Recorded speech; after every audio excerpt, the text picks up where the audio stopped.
Thanks for listening to The Innovation Experts, a new global podcast brought to you by Farnell, Newark, and Element 14, where you can find out about the latest innovations in the world of electronics.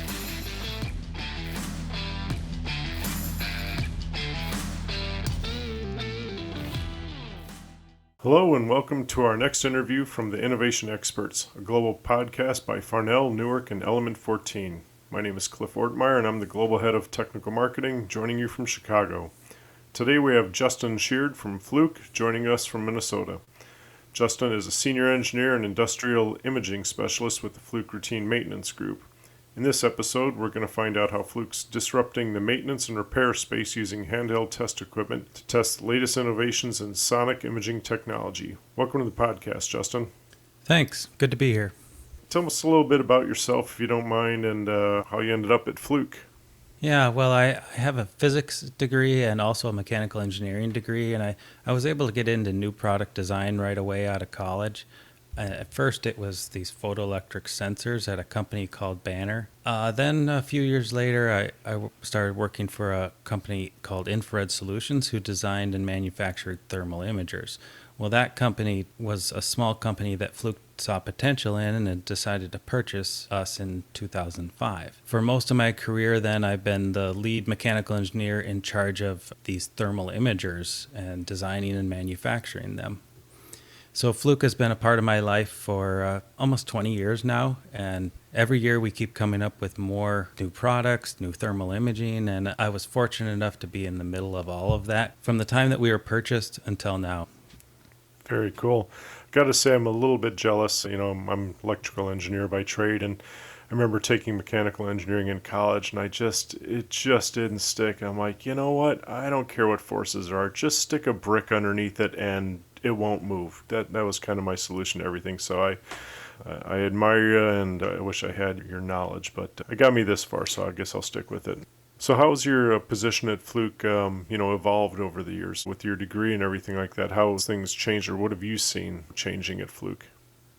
Yeah, I've seen a lot of change from the moment that Fluke had purchased Infrared Solutions. We were a small company. I was the one mechanical engineer in charge of the manufacturing, the design, everything really from the conception of the product to production. And as thermal imaging grew, we grew as a group, and we started developing products at a higher rate. The team grew and made a lot of money. So being a mechanical engineer, I guess one of the things that I've always noticed is that looking at handheld test equipment, how much different is it to develop something that's handheld versus, say, a benchtop? What are some of the considerations you have to take into account?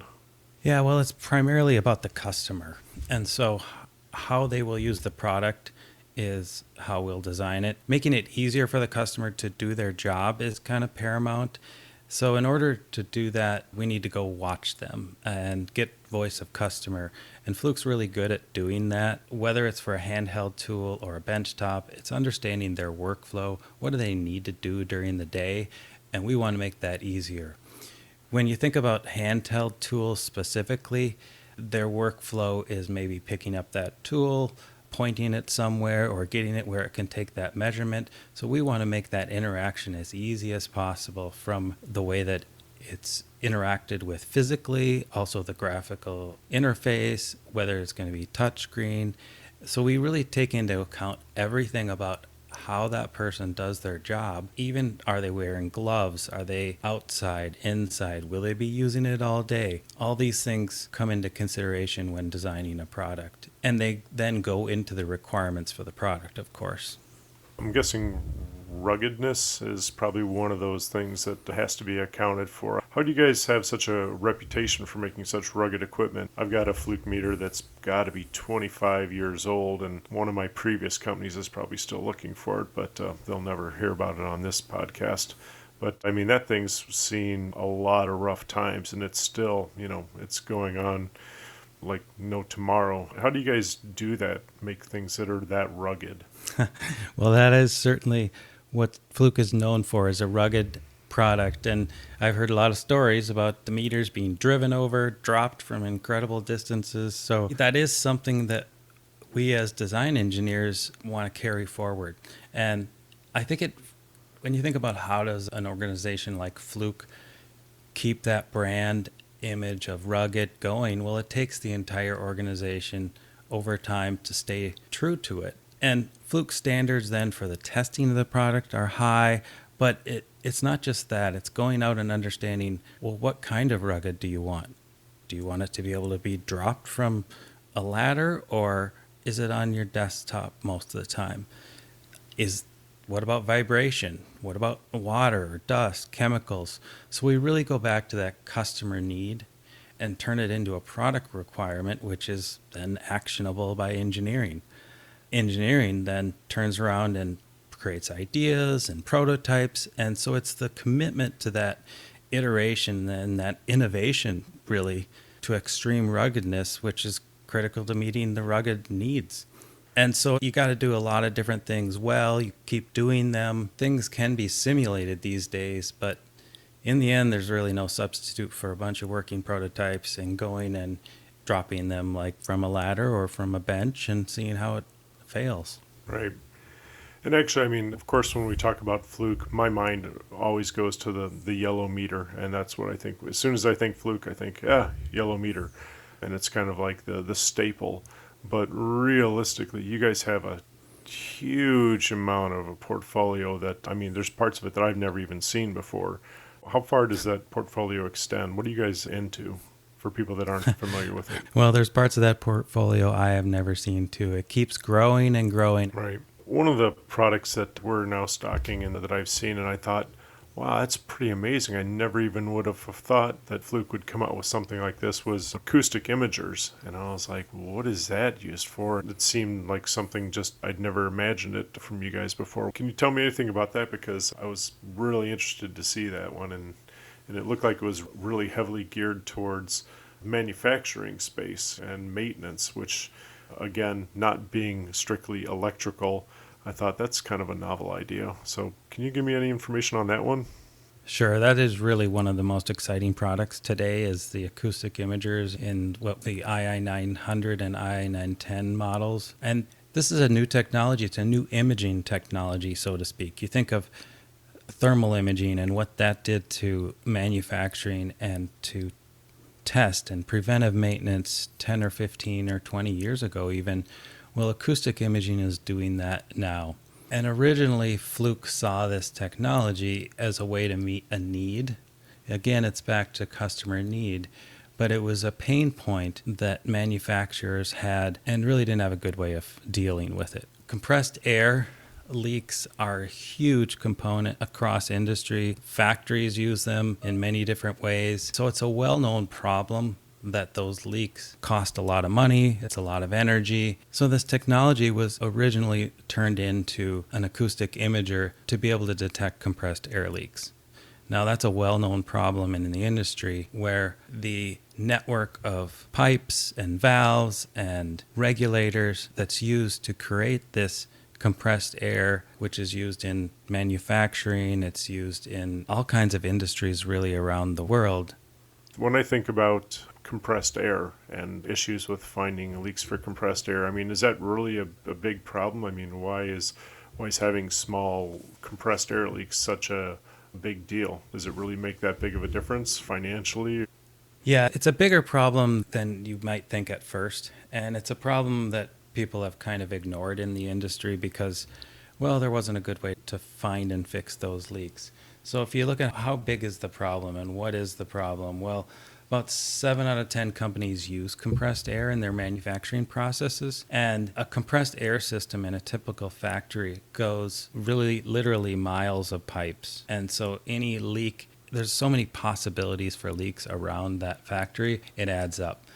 Those leaks can be near pneumatic tools, air filters, dryers, lubricant, air separators, motors, control panels. It really touches so many areas of a factory or of a business. You look at healthcare and hospitals, well, they have compressed air and gases and things that affect their uptime and their ability to serve patients. So it's not just the factory, but it's compressed air and gases are used in a lot of places. If you look at compressed air and the energy it takes to create that compressed air and that's used throughout the factory, well, it's a lot. It's tens or hundreds of thousands of dollars of energy every year. And the leaks can account for 25-30% of that cost. That's straight from the Department of Energy. This is a well-known issue. But because there wasn't a good way to find all those leaks, and by good I mean efficient, go find those leaks, but you're going to have to put soap and water along that network of pipes and valves and regulators to find the leak. And it's incredibly tedious. I got to say that I can understand that strictly because I put a gas heater in my garage, and just where the pipes are, for me to get up there and keep spraying the soapy water and looking for a bubble and going, is that a real bubble or is that just from the soap? And it's just so hard to tell. But I mean, I guess it's tried and true, but I got to imagine in a manufacturing facility that's going to be just horribly tedious. So I have no idea how they used to do it, but I could see how this would definitely solve a lot of problems. But how do the acoustic imagers work? Yeah, that's a great question because we all want to know how our tools work. And it's really a set of microphones that listen for sound. Think of a video recorder, maybe your handheld Sony camera that you used to have, and you point that at something you want to see visually. Well, in this case, we're pointing a handheld device that has an LCD on the back and 64 microphones on the front, on the imaging head, we call it. Well, those 64 microphones are arranged in such a way that they are able to hear sound in a particular frequency. In this case, it's ultrasonic range. And because of the way the waves come into that front panel, well, we can crunch that data and see, is that sound coming from the right? Is it coming from the left? Or above us a little bit? The waves of that sound will hit one of those microphones slightly before the next one.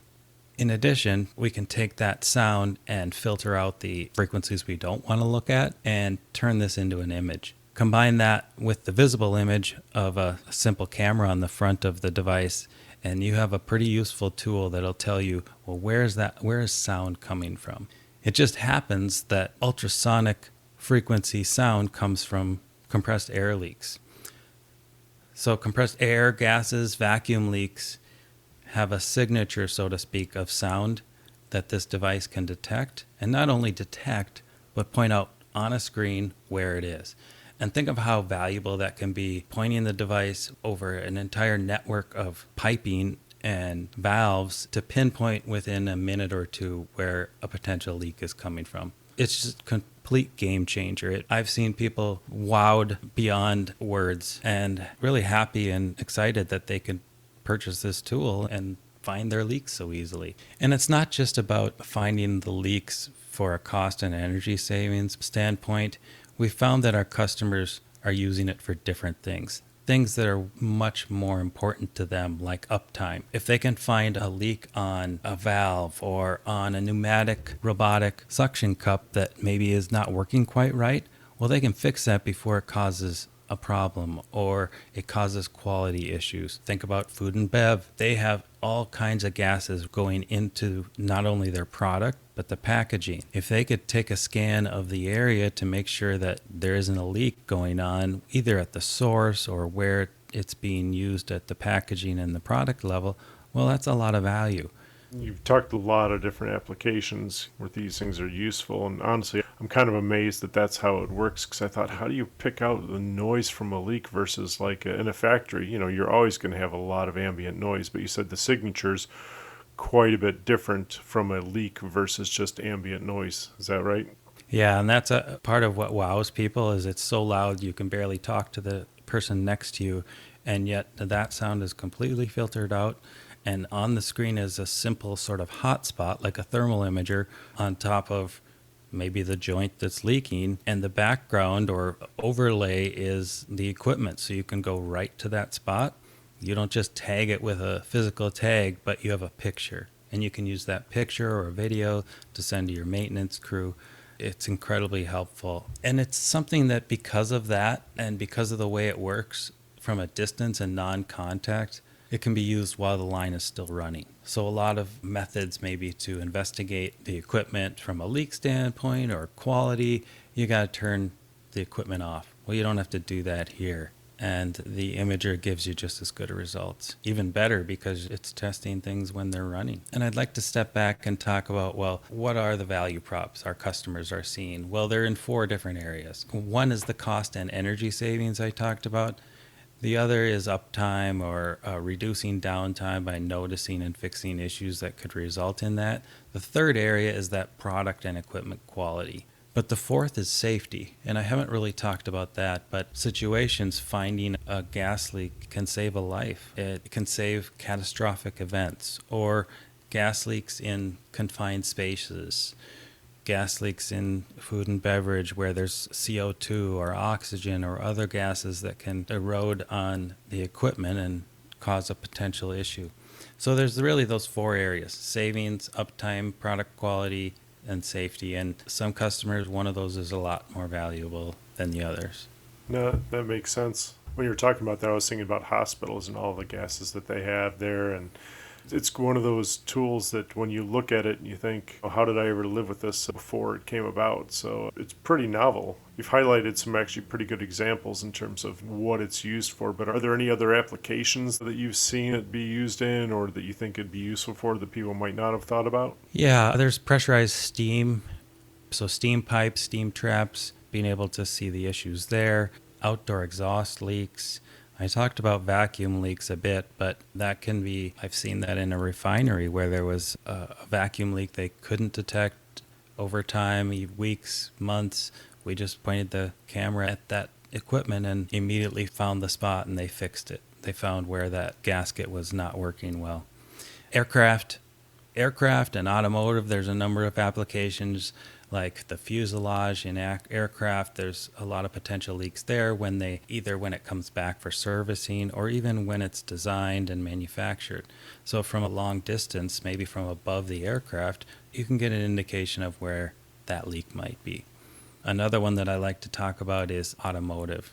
One manufacturer uses our product to test the airlines on trucks on the line. So at the end of the line, they test that with a quick look with the acoustic imager instead of many minutes or testing another way. Even tire leaks. So the tire manufacturers use our products in quality tests and on the production line. And conveyor systems. So conveyor systems are sometimes electric, they're sometimes pneumatic. In the case of pneumatic, we can test that or at least look for issues. In the case of electric or others, well, there's things like the bearings. The bearings create sound in the ultrasonic range. So you can see where a potential issue is starting to grow on your bearings and point that out exactly where it is to your maintenance team. So you're not actually using it only for leaks. I mean, the bearing was one that's obviously a noise that would be a really unique application or another application of this. When you were talking about automotive, I thought, all the vacuum line leaks and stuff like that you used to hear about. But I mean, I'm thinking, how many people have said, well, I hear a noise or squealing in my engine. I'm just wondering if something like this would be great. And I think the bearings piece would be a perfect one to identify what bearing is actually going bad. Yeah, and I think that's the next area to really target from an acoustic imaging standpoint in the industry. It's known that motors and bearings and mechanical aspects like that are the heart and soul of a factory, and maintaining those is expensive. So there's methods to do that now. You think of vibration analysis, thermal imaging, and other ways to understand the health of the equipment. Well, if we could create something acoustically that saw whether that bearing was about to fail, why it was failing, or the motors and the sounds that the motors create. If we could create a picture of that health, it'd be really valuable to our customers. Yeah. It seems like there's a lot of use cases that this can be used for. This, I guess, range of products can be used for, and I think it's going to be pretty exciting to see where it goes. Any other products that you're not allowed to talk about that you could tell me about that are coming in the future, like say an acoustic plus a visual plus a temperature imager all in one or anything like that you're not allowed to talk about? Yeah, well, I'm not allowed to talk about it, but let's just dream a little bit. Combining those different elements of visualization, if that's useful to our customers, we'll create it. And we'll create it in a form that makes their workflow easier. So certainly I can see things like combining thermal and acoustic where it makes sense to see the health of an asset or to break down the problem better. We kind of are really targeting that preventative maintenance, but many of our customers use it as a troubleshooting technique. So, I mean, troubleshooting, like there's an issue already, where is it? You can think of our tools in those different ways where can I prevent the problem and get ahead of it in terms of preventive maintenance and a preventive maintenance program? Well, we want to help you there. And if there already are issues or something has sprung up, well, then our tools can help you find and fix that. So any way we do that to make them easier, yep, we'll do that. And there's different imaging techniques, I'd say, outside of what we've already talked about, imaging of different types of energy. Well, I look forward to hearing about those probably in a future podcast.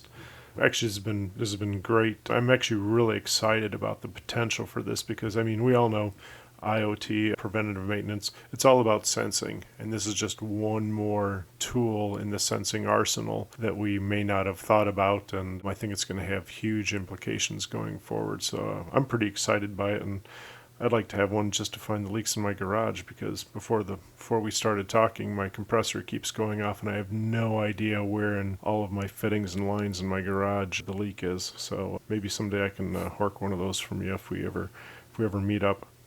Sounds good.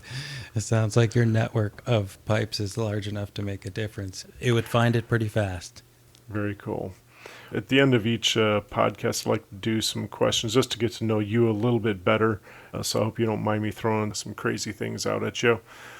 The first one is, what's the craziest application you've seen one of your products, used in? Well, I'm sure the acoustic imager, like you said, is going to be used in many different ways. It's the tip of the iceberg on that, kind of like thermal imaging was 20 years ago. So I guess I'll say I have seen thermal imagers used to detect ghosts. Of course, there's no basis for that, but they have said they've done it. And maybe one of the most fun applications that I see is things that get on TV or on movies. And the NASCAR races and Formula One racing pit crews often use our thermal imagers to check their tires or to check the engine or temperature anywhere that they can get a sense of how the car is running. So that's a fun one to see when ESPN has your product on. Well, to go even further outside of reality, in the Marvel universe, I've seen Fluke tools used by Iron Man, for one, in his prototype lab. So it's really fun to see when the big screen has some Fluke yellow pop up. We noticed that right away. I noticed in Aquaman that the villain was designing his weapons using a Fluke thermal imager. So that's fun.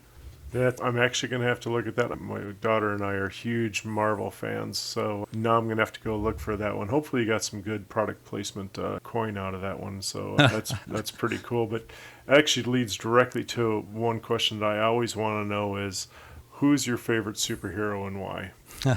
Well, flying would be on the top criteria. I gotta be fly. I mean, that's so cool. And I guess I could go with Iron Man. I mean, why wouldn't you want to fly and be nearly invincible, but be able to take that off, be a regular person, invent things, get to see the latest and greatest technology? That's like an engineer's dream.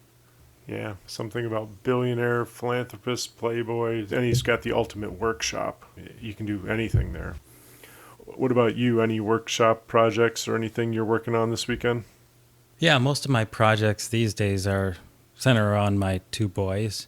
And so I guess if I could create an indoor-outdoor athletic stadium that can convert into any sport, that would work. But can't do that, so we just moved to a new home, and some of the things that we've done are make like little secret passages. So I'm working on the top level to the basement, a way to, not everybody will know about it, but kind of jump in on a pole like a fireman and slide down to the next level, maybe into a little hideaway. They love it. We had a secret hideaway in the last home, and it was only accessible behind their beds. So, the projects are more like that right now, but as they grow, I'm sure we'll be building flying machines and rockets and all sorts of things. I think you definitely win in terms of the coolest project scenario. So look for your name on a plaque in future podcasts. It'll be virtual, but I'll put your name on the plaque anyhow. Sounds good. I want to thank you today. It's really been fantastic learning about this, and especially the acoustic imaging, because that's, like I said, new to me and I think to a lot of the listeners. If people want to get a hold of you, what's the best way to reach you? I think the best way would be through the Fluke website, going into acoustic imaging and sending a question, or through my email, justin.sheard@fluke.com. I'd be happy to talk to you about acoustic imaging, thermal imaging, or point you in the right direction. So, Justin, I want to thank you for joining us on the Innovation Experts podcast. I hope you enjoyed today's podcast, and I very much encourage our listeners to check out Justin and Fluke online to find out more of their specialist products and services. Until next time, thanks for listening.